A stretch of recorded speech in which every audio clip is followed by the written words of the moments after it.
और उससे भी ज्यादा अपमान मुझे लगा जब ब्रिटेन की रानी के सम्मान में वही गीत गाया गया जो जॉर्ज पंचम के सम्मान में 1911 में गाया गया था कलकत्ता में। कौन सा गीत था वो? हिंदुस्तान में ब्रिटेन के लोगों के समर्थक बहुत बड़ी संख्या में रहे, और ना सिर्फ ब्रिटेन के समर्थक रहे बल्कि अंग्रेजों के तलवे चाटने वाले घराने इस देश में रहे। अंग्रेजों की जी हजूरी करने वाले घराने इस देश में रहे, और जिन खानदानों ने अंग्रेजों के जितने ज्यादा तलवे चाटे उन्हीं खानदानों का नाम इस देश में गर्व से लेते हैं लोग। जो अंग्रेजों के सबसे ज्यादा पिट्ठू बनकर रहे, जो अंग्रेजों के चरणों में साष्टांग बिछ जाते थे, ऐसे ही लोगों को इस देश के इतिहास में पढ़ाया जाता है।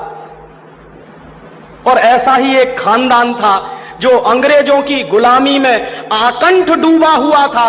उस खानदान का नाम था टैगोर खानदान। और उस टैगोर खानदान का एक व्यक्ति था जिसका नाम था रविंद्रनाथ टैगोर। उस रविंद्रनाथ टैगोर ने जॉर्ज पंचम के स्वागत के लिए एक गीत लिख दिया था।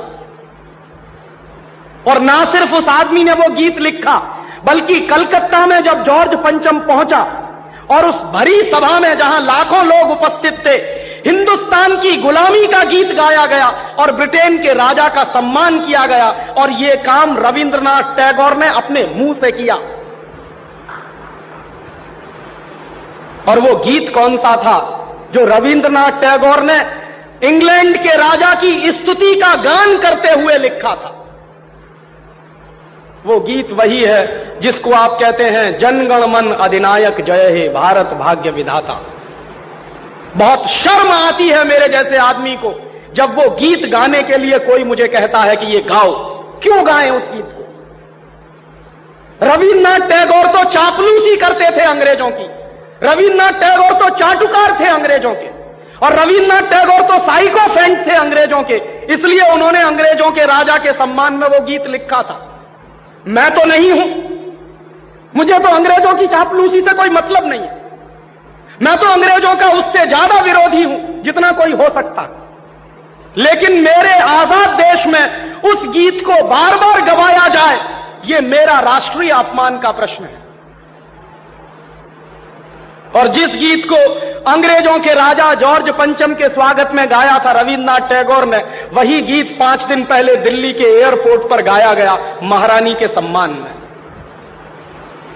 आपने कभी ध्यान दिया है उस गीत के शब्द क्या हैं और उन शब्दों का मतलब क्या है? जनगण मन अधिनायक जय हे, हिंदुस्तान की जनता के मनों के अधिनायक तुम्हारी जय हो, ये मतलब है। जनगण मन अधिनायक जय है माने जॉर्ज पंचम तुम हिंदुस्तान की जनता के मनों के, जनता के गणों के अधिनायक हो, सुपर बॉस हो, इसलिए तुम्हारी जय हो। ये रविन्द्रनाथ टैगोर गा रहे हैं। भला इससे ज्यादा चाटुकारिता का दूसरा कोई प्रमाण मिल सकता? इससे ज्यादा साइकोफेंसी का दूसरा कोई प्रमाण आपको मिल सकता? और दूसरी लाइन है जनगण मन अधिनायक जय है, भारत भाग्य विधाता, माने तुम भारत के भाग्य विधाता हो, माने हमारा भाग्य तुम लिख रहे हो। यह तो कोई भगवान से भी नहीं कहता है। लेकिन रविन्द्रनाथ टैगोर ने तो हिंदुस्तान के साम्राज्यवादी राजा का प्रतीक जो जॉर्ज पंचम था उसको भगवान से भी ऊपर रख दिया था कि तुम तो भारत के भाग्य विधाता हो।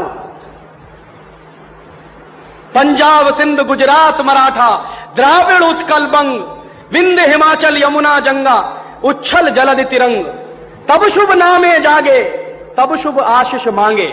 माने पंजाब सिंध गुजरात मराठा द्राविड़ उत्कल बंग, ये सारा हिंदुस्तानी इलाका तुम्हारे लिए आशीष मांग रहा है, तब शुभ आशीष मांगे, तुम्हारी भलाई की प्रार्थना कर रहा है।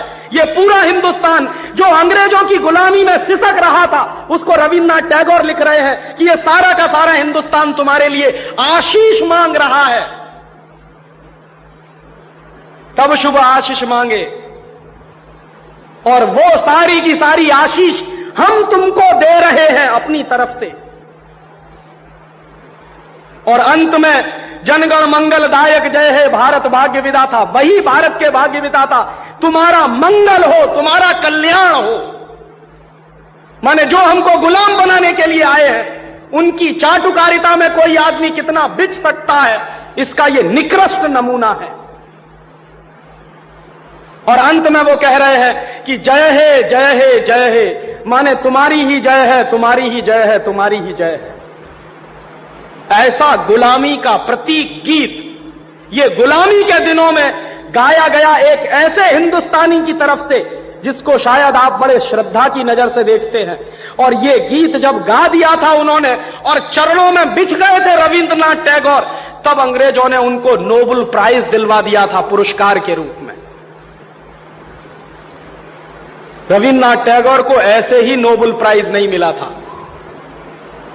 अंग्रेजों ने कुछ नियम बनाए थे, कुछ परंपराएं बनाई थी। और अंग्रेजों के नियम क्या थे? जो अंग्रेजों की जितनी ज्यादा चाटुकारिता करे, जो अंग्रेजों के जितने ज्यादा पैर चाटे, उसी को अंग्रेजी सरकार राय बहादुर का खिताब देती थी। उसी को अंग्रेजी सरकार हिंदुस्तान में और इंग्लैंड में नाइटहुड की पदवियां दिया करती थी। ऐसे ही लोगों को अंग्रेजों की तरफ से इनाम मिलते थे क्योंकि वो अंग्रेजों के चरण चाटते थे और हिंदुस्तान को गालियां देते थे। और ऐसे चरण चाटू लोग आपने नाम सुना है, हिंदुस्तान के राजाओं के दरबार में कुछ चारण और भाट हुआ करते थे। वो चारण और भाट क्या करते थे? राजा चाहे जितना गंदा हो, चाहे जितना बदमाश हो, चाहे जितना लफंगा हो, लुच्चा हो, वो चारण और भाट हमेशा राजा की प्रशंसा ही करते थे। बदले में राजा उनको कुछ इनाम बांटता था। ऐसे चारण भाटों का खानदान है ये टैगोर खानदान, जिन्होंने ये गीत लिखा है। और मेरा अंदर से रोम रोम कांप जाता है जब कोई मुझे कहता है कि राजीव भाई जनगण मन गाइए। क्यों गाएं? हिंदुस्तान का गीत नहीं है जनगण मन अधिनायक जय। हिंदुस्तान का गीत तो वंदे मातरम रहा है।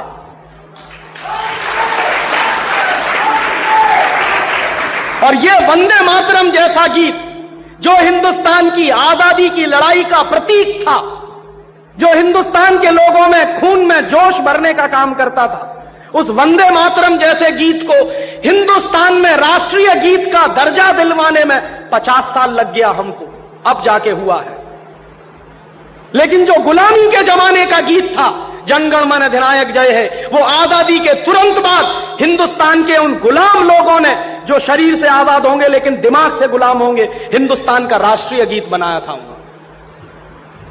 और आप में से बहुत कम लोग जानते होंगे कि कांग्रेस के 2 अधिवेशन हुए थे, जिन दोनों अधिवेशनों में यह फैसला हुआ था सर्वसम्मति से कि हिंदुस्तान की आजादी के बाद जनगण मन हमारा राष्ट्रीय गीत नहीं रहेगा। यह फैसला हुआ था कांग्रेस की समिति में। लेकिन उन्हीं कांग्रेस के लुच्चे नेताओं ने आजादी के बाद उसी को अपने देश का राष्ट्रीय गीत घोषित करवा दिया। इससे ज्यादा शर्म की दूसरी बात कोई हो नहीं सकती। और वो गीत जिस तरह से गाया गया था जॉर्ज पंचम की अगुवाई करने के लिए, जॉर्ज पंचम का स्वागत करने के लिए कलकत्ता में लाखों लोगों के बीच में, वही गीत अब फिर गाया गया है महारानी के सम्मान में उस दिन दिल्ली के एयरपोर्ट पर। कैसे कहें कि ये देश आजाद है? 1911 में जो हमने सुना है वही तो आज हम हमारी आंखों के सामने देख रहे हैं। उस जमाने में चारण भाटों का काम टैगोर जैसे खानदान के लोग करते थे। आज भी चारण भाटों की कमी नहीं है जो रात दिन महारानी के सम्मान में कविताएं लिख रहे हैं, लेख लिख रहे हैं। मैं तो पिछले 6 दिनों से अखबार पढ़ रहा हूं। इस देश में ऐसे लोगों की कमी नहीं है जो अंग्रेजों के समर्थन में, रानी के समर्थन में अपनी लेखनी घिसे चले जा रहे हैं, इसी उम्मीद में कि शायद फिर से अंग्रेजों की दया दृष्टि हो जाए तो हमको भी कोई नोबेल प्राइज मिल जाए या राय बहादुर का खिताब मिल जाए। ये देश के राष्ट्रीय अपमान का विषय है और इसलिए पिछले 1 हफ्ते से मैं बहुत दुखी हूं।